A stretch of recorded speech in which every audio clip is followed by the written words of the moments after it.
السلام عليكم ورحمة الله وبركاته. ازيكم حبايبي؟ عاملين ايه؟ ان شاء الله تكونوا بخير. صلوا على النبي يا جماعة. اللهم صل وسلم وبارك على سيدنا محمد.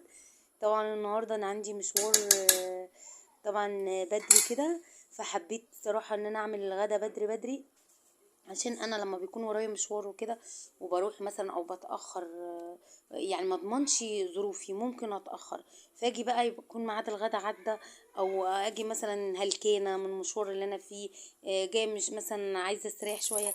طبعا مش ذنبهم حاجه ان انا ما اعملش غدا يكون بدري او غداهم يكون موجود.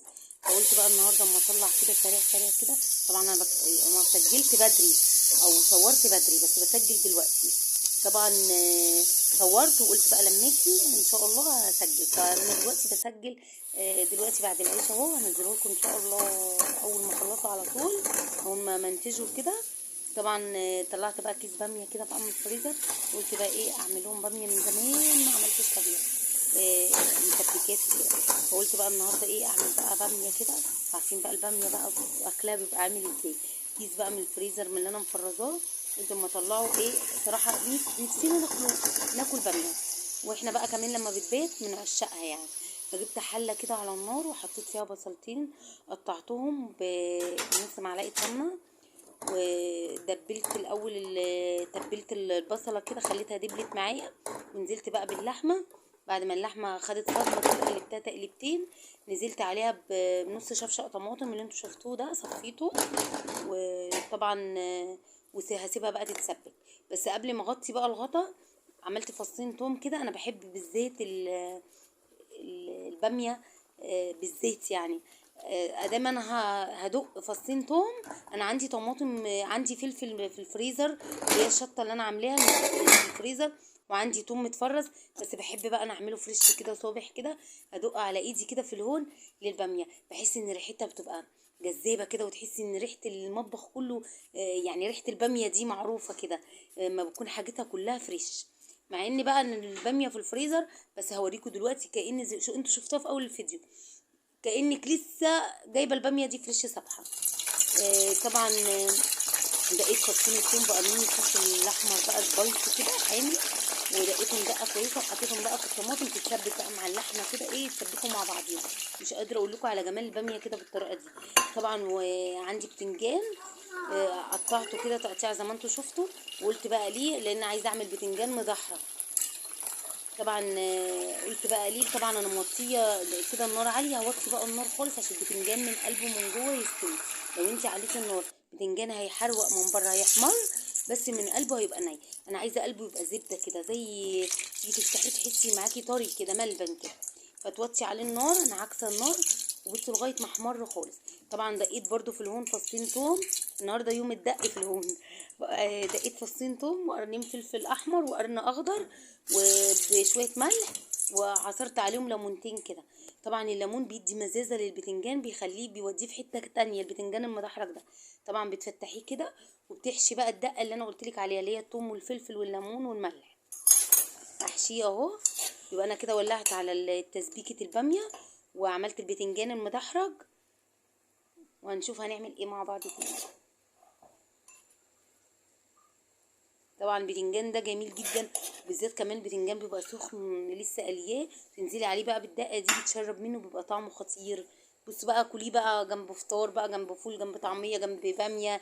البتنجان ده حلو، او ممكن يقعد معاكي 3 ايام في التلاجة.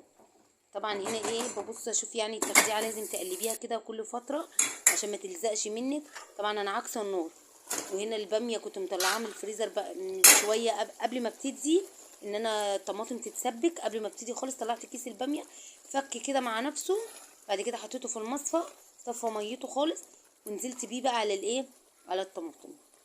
بعد ما الطماطم اتسبكت نص تسبيكه، انا ما بحبش انشف عليها قوي، لان ليه عايزه الصلصه تبقى يعني مش ماسكه نفسها قوي، بحيث ان انا لما احط الباميه مع الباميه تغلي مع الباميه تتشرب منها. طبعا هنا ايه، ونزلت بقى ايه بحوالي، عندك شوربه حطي، عندك ميه حطي، اللي عندك حطي. إيه طبعا حطيت الايدام بتاعها، ونزلت بقى بالفلفل الاسمر والملح، ما احطلهاش غير كده، ما احطلهاش اي بهار، فلفل اسمر وملح. هتغلي بقى لغايه ما الباميه تستوي، وهطفي عليها، وكده الباميه معايا ايه يا دوبك بس على التسويه. يبقى عملت البتنجان وعملت الباميه. سهله جدا جدا جدا. والمهم ان انا خلصتها انجزتها بدري، فقلت تسجيلها بقى او امنتج الفيديو لما اجي عادي. المهم ان انا خلصت مشواري الحمد لله وجيت على خير. ولعت. والباميه طبعا كنت عملتها وعملت وهعمل رز كده برضو. هما بيحبوا رز بشعريه جنب منها. في بياكل بعيش وفي بياكلوا رز بشعريه برز بشعريه. فانا قلت بقى اعمل شويه رز بشعريه كده حلوين كده. بصوا يا جماعه، انا قلت لكم قبل كده، اللي شاف فيديوهاتي واللي مش متابعني واول مره يخش، عشان تاخدي رز مفلفل معاكي، رز ليه لمعه، الرز ما يكونش معجن. اول خطوه ان انت لما بتيجي تحطي الرز ما تحطيش عليه قدام الميه بتاعه او الشوربه على طول. ده تشوحي في الرز شويه بالملح كده بالسمنه بقى وشويه زيت. طبعا لمعه الرز لها هدف ان انت ما تحطي سمنه، اي سمنه بقى تحطيها تحطي معاها شويه زيت. طبعا الزيت بيدي لمعه للرز. فلفله الرز بقى بتيجي منين؟ بالتقليب زي ما انتم شايفين كده. طبعا انا ببقى فاصله الكاميرا وبرجع لكم تاني. بقعد شويه حوالي 5 دقايق كده اقلب في الرز لغايه ما احس ان الرز معايا والرزيه بانت لمعتها كده زي ما انتم شايفين كده من التشويح. طبعا دلوقتي هنزل بمعيار الميه بتاعه والملح. انا حطيت الملح بمعيار الميه وهغطي عليه. واول طبعا النار عاليه. اول ما تلاقي الرز غلي وتشرب معاكي الميه دي راحت، توطي بقى النار عليه يعني 4 دقايق و5 دقايق. وبعد كده اطفي عليه هتلاقي الرز معاكي فيه لمعه ومفلفل. لان يعني جالي كومنت قبل كده. كنت انا عامله طاجن تورلي وعملت جنب منه رز. الفيديو ده قديم قوي عندي. جالي كومنت من واحده يعني معايا متابعه. قالت لي انا على طول اشوف الرز معاكي بيلمع كده ومفلفل. لان كنت تاني يوم كان فايض رز وفتحت الكاميرا وانا كنت بعمل غدا وريتكم الرز ان فضل على لمعته ومفلفل. فهي بقى كتبت لي يعني كومنت قالت لي انتي ازاي الرز ده بيفضل مفلفل كده.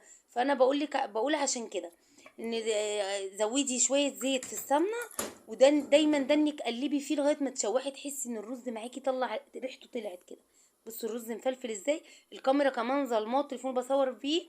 يلا الحمد لله مش حلو خالص. طبعا وادي البتنجان وادي الباميه. بصوا الباميه شايفين خضرها. والله والله والله الباميه دي بقى لها اكتر من سنه عندي في الفريزر، مش اللي انا عاملاها من فتره قريبه. دي بقى لها اكتر من سنه في الفريزر. بصوا خضره ازاي. اعمليها بالطريقه اللي انا قلت لك عليها وبالطريقه اللي انا بفرزها بيها تطلع معاكي زي الفل كده. اتمنى بقى ان كده الفيديو بتاعي خلص. واتمنى ان انا اكون ضيفه خفيفه كده على قلوبكم زي ما اكلي كده خفيف. اتمنى ان انتوا اللي مش مشتركه تشترك واللي مشتركه تفعل زر الجرس عشان يوصل لها كل جديد. بصي الباميه بالف هنا وشفا. تعالوا بقى اتغدوا معانا. وادي الرز. طبعا واللي مش مشتركه تشترك هتنورني جدا جدا جدا وهتبقى ضيفه حلوه قوي على عندي. اتمنى ان انتوا ما تنسونيش بقى باللايك وبالشير وبالكومنتات كل حلوه. وكده الفيديو انتهى. والسلام عليكم ورحمه الله وبركاته.